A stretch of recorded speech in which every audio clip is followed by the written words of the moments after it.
বন্ধুরা, আগামীর পথ চলা পেজে আপনাদের স্বাগতম। আশা করি সবাই ভালো আছেন। প্রকৃতিকে কে না ভালোবাসে? প্রাকৃতিক সৌন্দর্যের মাঝে কে না হারিয়ে যেতে চায়? প্রাকৃতিক পরিবেশের ভালোবাসার টানে আজকের আমার এই ভিডিও। চলুন ঘুরে আসি প্রাকৃতিক সৌন্দর্যের অপার লীলাভূমি ৩৬০ আউলিয়ার দেশ নামে পরিচিত সিলেট শহরে, যেখানে রয়েছে পাহাড়, ঝর্ণা, চা বাগান, প্রাকৃতিক সৌন্দর্যে ভরা নদী নালা। সব কিছু দেখলেই মনে হবে একটি সাজানো গোছানো শহর। চলুন আমরা আমাদের যাত্রা শুরু। মহাখালী বাস স্ট্যান্ডে গিয়ে টিকিট সংগ্রহ করলাম।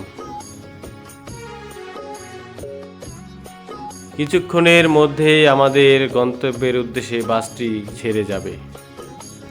চলতে চলতেই আমরা আমাদের বিরতির গন্তব্যে পৌঁছে গেলাম। এখানে আমাদের বাসটি 20 মিনিটের বিরতির জন্য দাঁড়িয়েছে। গঞ্জের মাধবপুরের হাইওয়ে ইন লিমিটেড হোটেলে আমাদের বিরতি শেষ করে আমরা সিলেটের উদ্দেশ্যে আবার বাসে উঠলাম। বাসে ওঠার 2 ঘন্টার মধ্যেই আমরা আমাদের গন্তব্যে পৌঁছে গেলাম। কিছুক্ষণের মধ্যেই আমরা আমাদের সিলেট শহরে পৌঁছে যাব।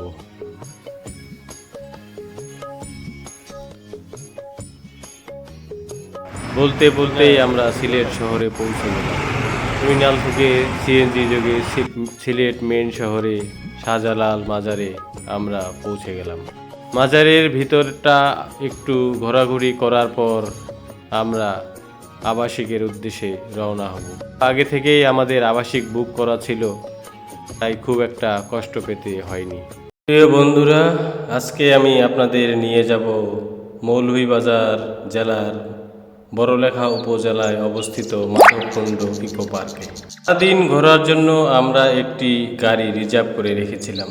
পার্কের সামনে গাড়ি পার্ক করে আমরা জনপ্রতি 20 টাকা টিকিট সংগ্রহ করে ভিতরে প্রবেশ করলাম।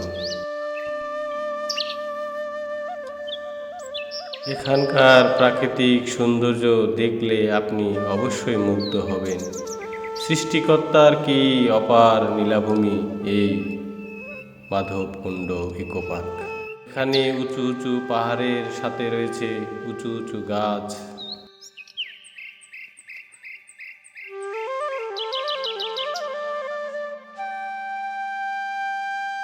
টাকা দিয়ে আপনারা ঘোড়ার পিঠে উঠতে পারেন। রয়েছে চেঞ্জিং রুম, পাবলিক টয়লেট, খাওয়ার রয়েছে সুব্যবস্থা। পর্যটন কর্পোরেশন আপনারা আপনাদের লাঞ্চ এখানে সেরে নিতে পারেন।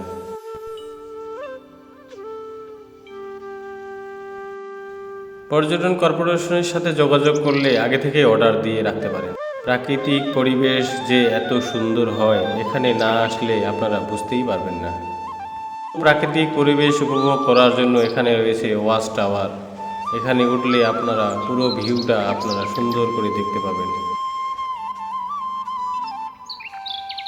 আমরা চলে এলাম ঝর্ণার কাছাকাছি। শীতকাল হওয়ার কারণে ঝর্ণার পানি একটু কম, তারপরও এখানে অনেক পর্যটকের আনাগোনা রয়েছে যাত্রী ছাউনি, যেখানে বসে আপনারা আপনাদের ব্যাগ জুতা রাখতে পারেন। এই ঝর্ণার পানিতে গোসল না করলে আপনি থাকতেই পারবেন না।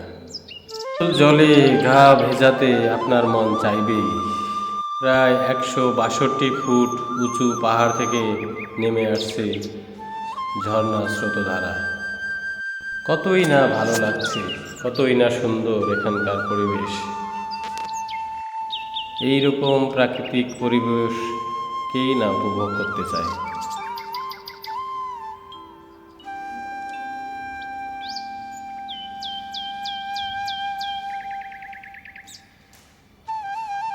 ঝর্ণার একবারে কাছাকাছি যেতে না পারলেও আপনি পানিতে নামতে পারবেন। এটি আপনাদের কেমন লাগলো কমেন্ট করে জানাবেন। আগামীর পথ চলা পেজে আপনাদের আবারও স্বাগতম। চলুন ঘুরে আসি ডিবির হাওর শাপলা বিলে। সিলেট শহর থেকে ৪৫ কিলোমিটার দূরে জৈন্তাপুর উপজেলায় অবস্থিত শাপলা বিলে, যেখানে রয়েছে পাহাড়, উপরে নীল আকাশ, সাদা মেঘ।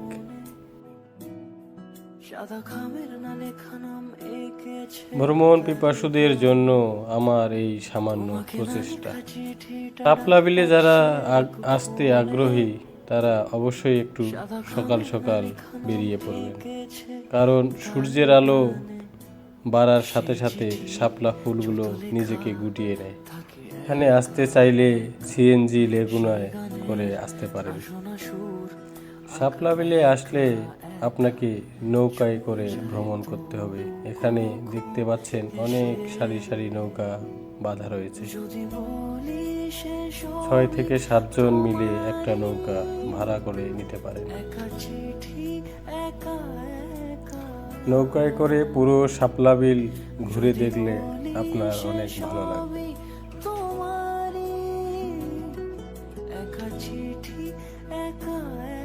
এখানে রয়েছে অতিথি পাখিদের আনাগোনা। পিছনে যে পাহাড় দেখতে পাচ্ছেন সেটি ভারতের অংশ। পাহাড় ঘেঁষা এই শাপলা বিল, অতিথি পাখিরা যেমন স্বাচ্ছন্দ্যে ঘুরে বেড়ায়, ঠিক তেমনি আপনিও আপনার প্রিয়জনকে নিয়ে ঘুরে বেড়াতে পারবেন। তাই আপনারা যারা ঘুরতে ভালোবাসেন তারা অবশ্যই এই শাপলা বিলে আসবেন। শাপলা বিলের এই প্রাকৃতিক সৌন্দর্য আপনাদের কেমন লেগেছে আমার এই ভিডিওতে কমেন্ট করে জানাবেন প্লিজ। আপনারা সবাই ভালো থাকবেন, ধন্যবাদ। হাতি শাবকটিকে দেখে আপনারা অবশ্যই বুঝতে পারছেন যে প্রাকৃতিক সৌন্দর্য উপভোগ করার জন্য আমরা সকাল সকাল শহর থেকে বেরিয়ে পড়লাম। আজকে আমি আপনাদের নিয়ে যাব সিলেটের মনোমুগ্ধকর চা বাগানে। চা বাগানের এই প্রাকৃতিক পরিবেশ উপভোগ করার জন্য আবহাওয়াটাও আমাদের অনুকূলেই ছিল। এখানকার চা বাগানগুলো অনেক সাজানো গোছানো। আপনারা দেখুন, আপনাদের অবশ্যই ভালো লাগবে। চা বাগানের আশেপাশের বাড়িঘরগুলো দেখতে অনেক ভালো লাগছে। সবুজ ঘেরা এসব এলাকায় আসলে আপনাদের আর শহরে যেতে মন চাইবে না, শুধু ঘুরতে মন চাবে আর প্রাকৃতিক পরিবেশ উপভোগ করতেই মন চাইবে।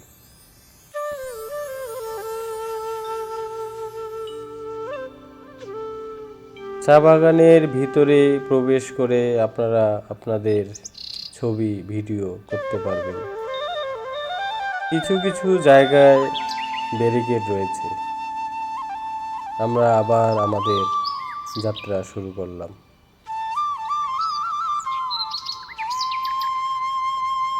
যেদিকে দু চোখ যায় শুধু চা বাগান আর চা বাগান।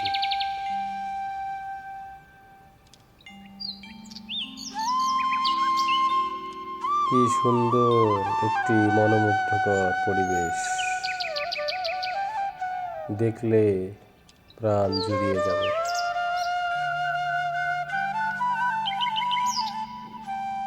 আপনারা যারা কখনোই চা বাগানে আসেননি, অবশ্যই আপনি আপনার পরিবারকে সাথে নিয়ে সিলেটের এই চা বাগান দেখতে আসবেন। আপনাদের এই চা বাগান দেখলে অবশ্যই ভালো লাগবে।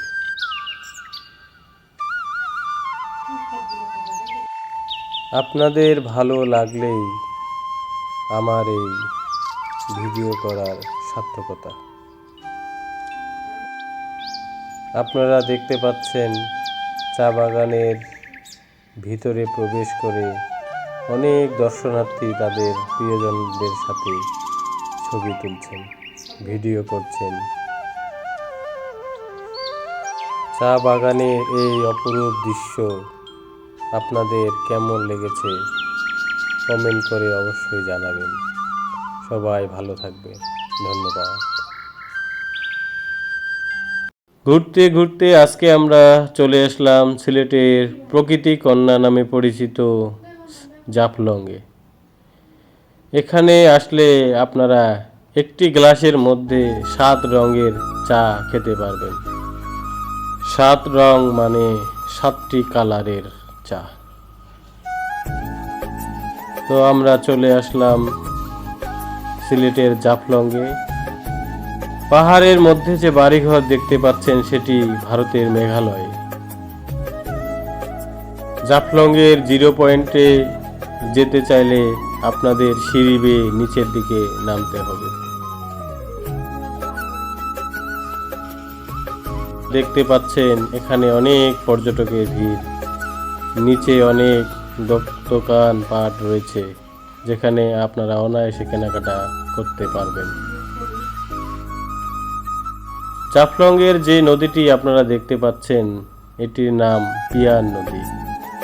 নদীতে ঘুরতে গেলে অবশ্যই আপনাদের নৌকা ভাড়া করে নিতে হবে। 8 থেকে 10 জন একটি নৌকা ভাড়া করে পুরো নদীটি ঘুরে বেড়াতে পারবেন। উপরে নীল আকাশ, সাদা মেঘ, নিচে উঁচু উঁচু পাহাড়, নদী, বালু, পাথর সব কিছু মিলে এক অপরূপ প্রাকৃতিক সৌন্দর্য। ভারতের মেঘালয় থেকে বয়ে আসা শীতল ঝর্ণার পানি রয়েছে ঘুরে বেড়ানোর জন্য ঘোড়া।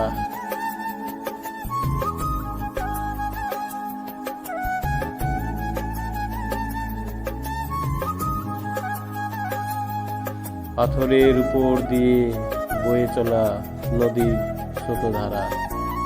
দেখতে পাচ্ছেন ডাউকি শহরে ডাউকি ব্রিজ। কতই না সুন্দর। এখানে না আসলে, সরাসরি না দেখলে বুঝতেই পারবেন না প্রকৃতি কত সুন্দর লুকিয়ে রেখেছে।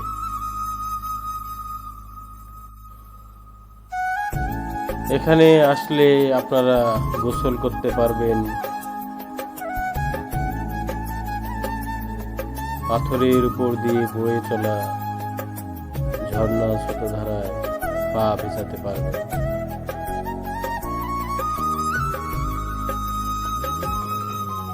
এক অন্যরকম